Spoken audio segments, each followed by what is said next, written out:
Purchase भी अगर हम करते हैं तो भी एडवांस में होता है, इधर जो सेल करते हैं उसका भी वो सारा भी एडवांस में रहता है।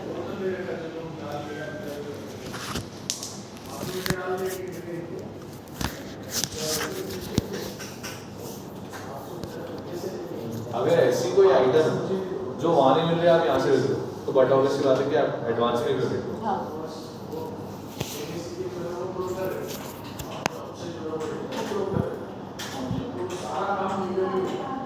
हाँ तो मल्टी करेंसी के बाद आपका नेक्स्ट टॉपिक शायद कॉस्ट सेंटर कर चुके हैं। कॉस्ट सेंटर का प्रैक्टिकल क्या? मैंने तो नहीं किया क्योंकि मेरे को यूज़ नहीं आता था। मैंने जब पूछा आपने वो भी यूज़ आता है क्या, थोड़ी सर मैंने एप्लीकेशन मेरे को क्लियर था। तो अभी जो दूसरा प्लान स्टार्ट हो रहा है उसको हम फर्स्ट प्लान के अंदर ही वो कंसिडर कर रहे हैं। वो थर्ड वाला जो प्लान, सेकंड वाला अलग वो पार्टनरशिप का सेकंड वाली, और जो थर्ड खुल रही है उसको हम पॉलिटिक में लिए। तो इनको लगा कि वो दोनों अलग अलग कॉस्ट सेंटर में मैनेज हो जाएंगे, पर मैंने उसमें तो सेल है ही नहीं ना हमारे पास, इनकम तो आएगी नहीं, सिर्फ एक्सपेंडिचर है जो भी है तो भी मेंटेन हो जाएगा वो। और कमाई तो कुछ हुई नहीं है, फिर कैसे क्लियर होगा कि खर्चा किसका है, क्या है, किससे कमाया क्या। सेपरेट हर ट्रांजैक्शन में तो मेंटेन हो ही जाएगा, उसमें आप सेलेक्ट कर लेना। सारी बिलिंग तो हमारी फर्स्ट हिस्ट्री होगी ना पॉलिटिक से। तो आपको भले ही रिपोर्ट नहीं मिलेगी, मतलब वो नहीं मिलेगा कि इससे कमाया कितना है, लेकिन उसमें ये तो मिल जाएगा कि एक्सपेंसेस इसके ऊपर कितने हो, उसके सेपरेट पता चल जाएगा। क्योंकि एक्सपेंसेस दोनों के सेम होंगे, मतलब दोनों के एक्सपेंसेस तो टोटली अलग अलग होंगे, क्योंकि ये वाला प्लान जो है वो और बड़ा है थर्ड वाला, तो एक्सपेंसेस इसके ज़्यादा होंगे, बट सेकंड जो होगी वो सारी बिलिंग फर्स्ट हिस्ट्री होने वाली है।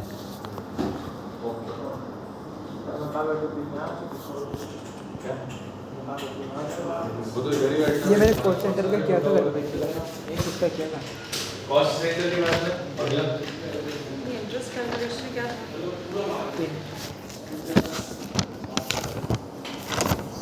इंटरेस्ट कैलकुलेशन ही है।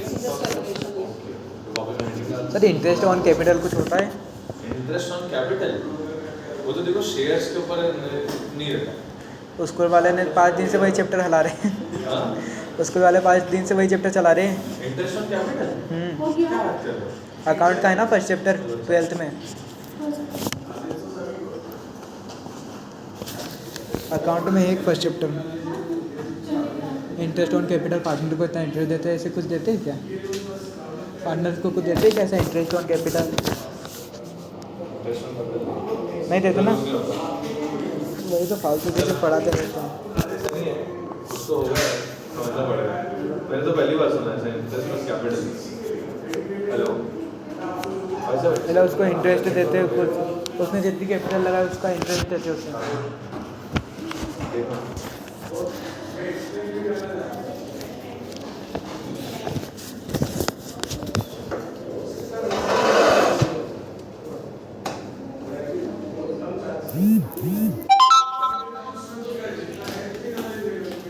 आप एक्सेप्ट करें जैसे नेट चालू हो जाए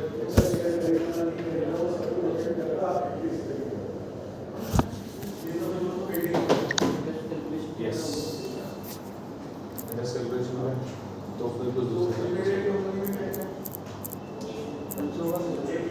मुबद्दल से सिक्योरिटी कंट्रोल होता है। मुबद्दल सिक्योरिटी कंट्रोल का लिखवा दे दो ना भाई। इंटरेस्ट कैलकुलेशन क्यों बताओ?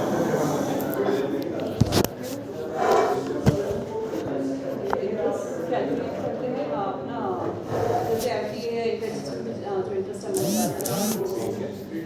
और अपन ने जैसे पेमेंट किया है, पेमेंट लेना है किसी से, पार्टी में राइट टाइम में पेमेंट नहीं किया है तो उसका जो भी बड़ी होगी उसकी वैल्यूएशन डेप्रिसिएशन पे भी इंटरेस्ट अमाउंट है। कैसे बता नहीं ना, वो तो मैंने किया ना, मतलब हमने फिक्स वाली एक्सरसाइज की थी। उस पर कि वो फिजिकल ऐसे ही कर लिया था कि बताया था 10% इसका है, 15% अपन इंटरेस्ट के थ्रू डेप्रिसिएशन कैसे निकालना है वो भी देखेंगे। क्योंकि देखो क्या होता है डेप्रिसिएशन ना साल भर का लगता है। हर जितने भी आपके फिक्स्ड एसेट्स होते हैं सरकार बोलती है आपको कि साल भर का डेप्रिसिएशन इस आइटम के ऊपर इतना, मतलब इस टाइप्स की फिक्स्ड एसेट के ऊपर इतना। और ये कहाँ से पता चलता है आपको कि वो कहाँ बताते हैं आपको कि किस आइटम के ऊपर कितना डेप्रिशिएट करना है? हाँ, तो हाँ, तो वो फिक्स आपको पता कैसे चलेगा? जैसे इस साल कुछ चेंज हो गया, निर्मला सीतारमण ने कुछ चेंजेस कर दिए। जैसे इस साल बजट के बारे में उन्होंने चेंजेस करे, तो वो आपको कहाँ पता चलेंगे? इनकम टैक्स की साइड में, इनकम टैक्स में ये सब अपन आपके टैक्स के उसमें आएंगे। तो इनकम टैक्स की साइड में आपको बाहर ही दिखाता है और उसकी लिस्ट आप डाउनलोड भी कर सकते हैं। ज़्यादा से ज़्यादा उसमें 15-20 कैटेगरी दे देते हैं। आपका वो आइटम उस कैटेगरी में फॉलो करता ही नहीं करता। ऐसा फर्नीचर का अलग दे रखा है, प्लांटेड मशीनरी का अलग है, और आपके व्हीकल्स का अलग है। व्हीकल्स का फिक्स है 10%। तो जैसे आपने 20 लाख की गाड़ी, अब उसके ऊपर आपको 10% 2 लाख हर साल का क्या कहता है? मतलब 20% कितना करना है? 10% ना, तो मतलब 20% पे 2 लाख। 16 मेरा मैथ्स भी मेरे को भी पसंद नहीं मैथ्स का। अभी तो निकाला तुमने यार 16 अरे तो वो तो आ गया ना, मतलब इसका तो आता है, बाकी वो फॉर्मूला वाले सब बहुत बेकार लगते हैं। कितना नहीं आता था वो तुम्हारे खराब हाल। हाँ, तो डिप्रिसिएशन अब देखो क्या होता है, ये तो साल भर की बात होगी, लेकिन अब आपने साल के बीच में कभी भी खरीदी ऐसे, अब कैसे निकालोगे? मतलब डेट से जितना, मतलब जितने डेट है उसके हिसाब से। अगस्त में लिया तो मार्च तक का जितने भी पहले आपको 10% डिवाइडेड बाय 365 डेज, तो आपके एक दिन का डिप्रिसिएशन निकल जाएगा। अब एक दिन का डिप्रिसिएशन उस आइटम का, फिर आपको उसको जितने भी नंबर ऑफ डेज हुए होंगे उससे मल्टीप्लाई करना पड़ेगा, तो उसके हिसाब से आपका डिप्रिसिएशन निकलेगा। ठीक है, तो वो चीज़ आपको टैली खुद कैलकुलेट करके देता है, आपको कुछ भी नहीं करना है। ठीक है, आपका ऑडिट हुआ होगा तो आपको सर ने स्ट्रेट लाइन मेथड और रिटर्न डाउन वैल्यू नहीं कर रहा, ऑडिट हो गया ना। तो डेप्रिसिएशन में 2 मेथड यूज होती है, SLM और नहीं बताया सर सच में SLM मतलब स्ट्रेट लाइन मेथड, और एक और होती है रिटर्न डाउन वैल्यू, WD। पीछे से मैं बोला था बट एक्सप्लेन नहीं किया था। वो एक्चुअली सुबह वाली बैच में तो सर ने एक्सप्लेन भी किया। रिटर्न डाउन वैल्यू और straight line method, actually straight line method ये होती है कि इस साल डिप्रिसिएशन लग गया है ना, मतलब अब अगले साल डिप्रिसिएशन लगेगा तो वो डिप्रिशिएटेड वैल्यू के ऊपर डिप्रिसिएशन लगेगा। और रिटर्न डाउन वैल्यू, हाँ, और स्ट्रेट लाइन मेथड मतलब क्या होता है कि मतलब ये स्ट्रेट लाइन मेथड थी। रिटर्न डाउन वैल्यू में ऐसा होता है कि लास्ट ईयर की जो रिटर्न डाउन वैल्यू है, मतलब जो लास्ट ईयर ही थी उसी वैल्यू के ऊपर, मतलब जैसे आपने 20 लाख की कार इस साल खरीदी, अब आप अगले साल भी 20 लाख के ऊपर ही डेप्रिसिएशन लगाओगे ऐसा। लेकिन वो कंपनीज एक्ट के हिसाब से होता है, जो रिटर्न डाउन वैल्यू है वो कंपनीज एक्ट के हिसाब से डेप्रिसिएशन है, और इनकम टैक्स के हिसाब से स्ट्रेट लाइन मेथड चलता है SLM। दोनों में अलग अलग, इनकम टैक्स के टाइम पे इनकम टैक्स फिर बंद कर दिया, वो इंस्टॉलेशन कर रहा था वो तो कब बंद ही हो गया था। लो उसका फोन आया था उठा। हाँ जी, मुझे जी हाँ, तो चलो इंटरेस्ट देखते हैं, अभी डेप्रिसिएशन देखेंगे अभी। तो इंटरेस्ट कैलकुलेशन टैली में क्यों? जी सर, एंट्री तो उसी में करेंगे। एक्चुअली क्या होता है, आपको इंटरेस्ट का बिल नहीं देना पड़ता है और पार्टी के लेजर में शो भी करना पड़ेगा। तो वैसे तो लोग क्या करते हैं, इंटरेस्ट के अलग से जर्नल एंट्री पास करते हैं कि भाई हमको अलग से इंटरेस्ट भी लेना है। भाई देखो, सेल्स की तो आपको सेल्स के बिल लेने ही पड़ेंगे, मतलब सेल्स के बिल लेने पड़ेंगे पार्टी के लिए, लेकिन आपको अगर इंटरेस्ट भी लेना हो तो इंटरेस्ट का भी आपको अलग से बिल देना पड़ता है। ठीक है, तो इंटरेस्ट का बिल ऑटोमेटिकली बना देता है। आपको बताना पड़ता है कि आप इतनी तारीख को बना रहे हो, वो ऑटोमेटिकली अमाउंट कौन से बिल का उठाना है, कितना उठाना है, वो सब उठा लेता है ऐसा। अब इसमें भी अलग अलग मेथड्स होती है कि आप कौन सी मेथड से इंटरेस्ट कैलकुलेट करते हो। लिखो क्वेश्चन, और देखो इंटरेस्ट लेना तो हमारा घर होगा। क्वेश्चन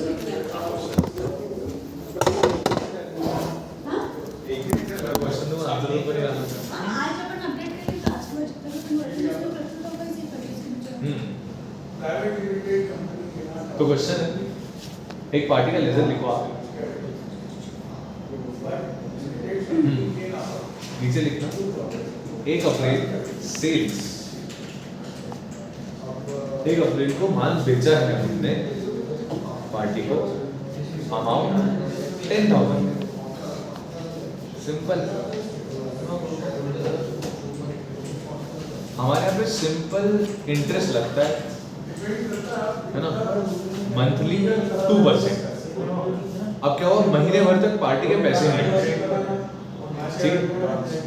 हमारे यहाँ उधारी चलती, लेकिन एक कंडीशन है कि 2% इंटरेस्ट है ना, देखते हैं ना।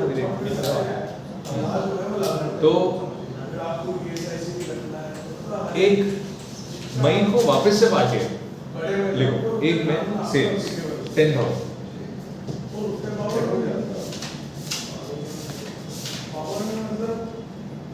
1 मई को वापस से पार्टी है, पार्टी ने वापस से माल खरीदा, पैसे वैसे नहीं दिए, पुराने पैसे भी नहीं आए और ये नए के भी पैसे नहीं आए, ठीक है। तो 2% इंटरेस्ट पुराने वाले का तो चार्ज हो गया है ना। अभी रुको, अभी मत देखना इंटरेस्ट 2%। फिर 1 महीना और हो गया 10,000। फिर 1 जून को वापस आई पार्टी, फिर सेल्स लिखो, सेल्स 1 जून सेल्स 10,000।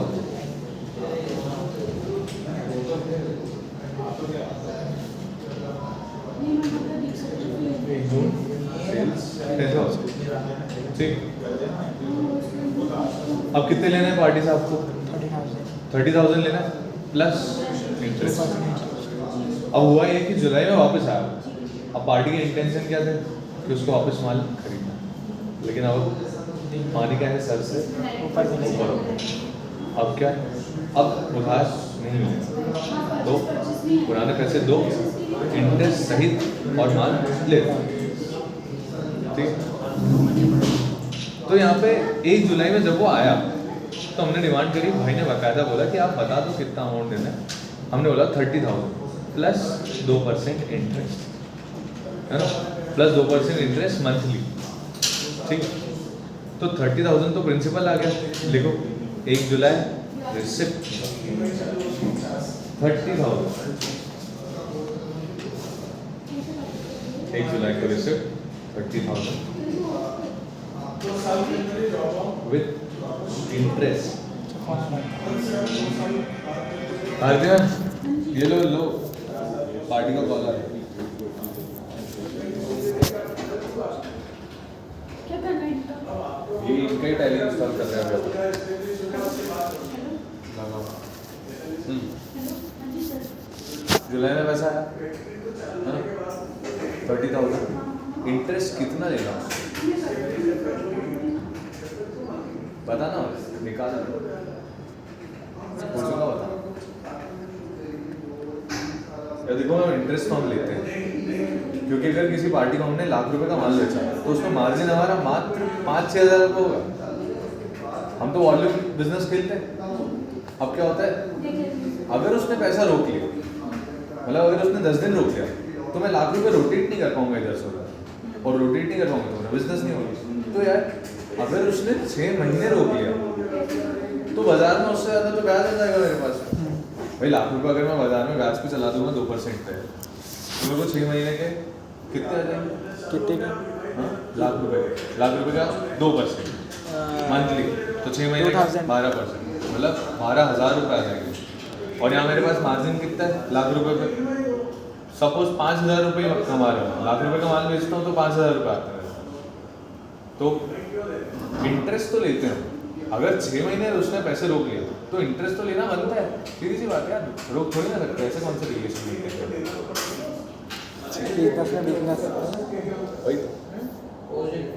हमारा तो और स्ट्रिक्ट सिस्टम है, हम लोग 20% इंटरेस्ट पर मंथ।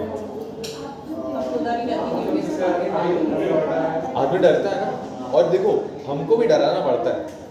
भाई क्या होता है, सामने वाली पार्टी ने अगर महीने भर तक पैसे नहीं दिए तो हमारा सॉफ्टवेयर तो एक्सपायर हो गया, महीने भर पुराना हो गया, अब वो बोले कि पैसे नहीं दे, तो आप क्या करें, तो हमारा सॉफ्टवेयर तो एक्सपायर हो गया, तो हम तो पहले से ही डरा के रखते हैं नहीं आप जल्दी दो, नहीं तो आपके ऊपर इंटरेस्ट चार्ज होगा ऐसे, और हमको रोटेट करना पड़ता है फटाफट, क्योंकि हम जिसको देते हैं उसको पहले पैसे देने पड़ते हैं और उससे फिर बाद में वो आता है। तो हम लोग तो क्या ज़्यादा ही चार्ज करते हैं, जितने भी टैली वाले सबको कंपल्सन है कंपनी से कि आपको 20% इंटरेस्ट चार्ज करना है, वो आपको बिल में क्लॉज लिखना पड़ेगा। आप इंटरेस्ट चार्ज कर रहे हो तो आपको बिल में लिखना पड़ता है कि भैया आप इतना इंटरेस्ट चार्ज करोगे, आपको डिक्लेरेशन में देना पड़ता है, ठीक है। और फिर बिल के ऊपर भी पार्टी की सील साइन होती है कि उसने एक्सेप्ट करा है ऐसा, तब माना जाता है। कल को आप अगर उसके ऊपर केस कर रहे हो कि उसने इंटरेस्ट पे नहीं करा, सपोज 3-4 साल तक का उसने इंटरेस्ट पे नहीं करा, तो वो बाकायदा केस होगा, तो वो चेक किया जाएगा कि आपने बिल में लिखा था या नहीं लिखा। कितना बनना इंटरेस्ट? 1100 इसका ना मैंने वो मेरी आईडी डालना, रीएक्टिवेट करना, उसमें इनका विनायक पेट्रोलियम नाम से होगा।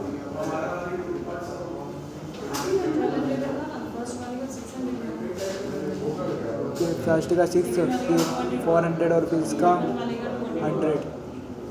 क्यों 100 कैसे लगा? 100 सर 1 जून से तो जुलाई, 1 जून से 1 जुलाई कितना महीना होगा? 1 महीना, तो 1 महीना कितना है? 100 हाँ हाँ 200 हाँ। जैसे सोचो ना इनका 6 4 तो कितने हो गए? 1200 रुपये। मतलब पहले बिल का, ये जो आपने मेथड यूज करी हो, इस मेथड को बोलते हैं बिल बाय बिल मेथड, ठीक। मतलब आपने क्या करा, हर बिल के सेपरेट इंटरेस्ट निकाले, मतलब 1 अप्रैल का पैसा कब आ रहा है? 1 जुलाई में, तो उस बिल को कितने महीने हो गए? 3 महीने, तो पर मंथ कितना 2% लेते हैं, तो 3 मंथ का 6% हो गया। फिर दूसरे बिल का फिर 1 मंथ, ठीक। तो आपने ऐसा बिल बाय बिल निकाला। एक मेथड और होता है जिसको बोलते हैं रनिंग बैलेंस मेथड। उसमें ऐसा होता है कि मंथ के एंड में कितना भी बैलेंस बन रहा है उसके ऊपर चार्ज कर देना भाई। जैसे मंथ एंड में, हाँ एग्जैक्टली, जैसे पहले बिल के मतलब एक मंथ, पहले मंथ में उसका कितना बैलेंस है, बोले 10,000, तो 10,000 में 2% 200।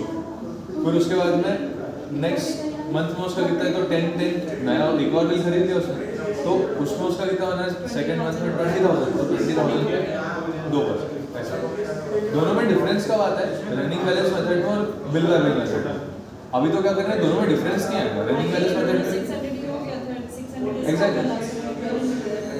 तो उसमें ऐसा होता है कि अगर इन बिटवीन में पार्टी ने अगर जैसे सपोज पार्टी ने 16 अप्रैल को खरीदा, तो भी उसके ऊपर पूरे मंथ का इंटरेस्ट लगेगा ऐसा, उसमें 15 दिन का इंटरेस्ट नहीं लगेगा।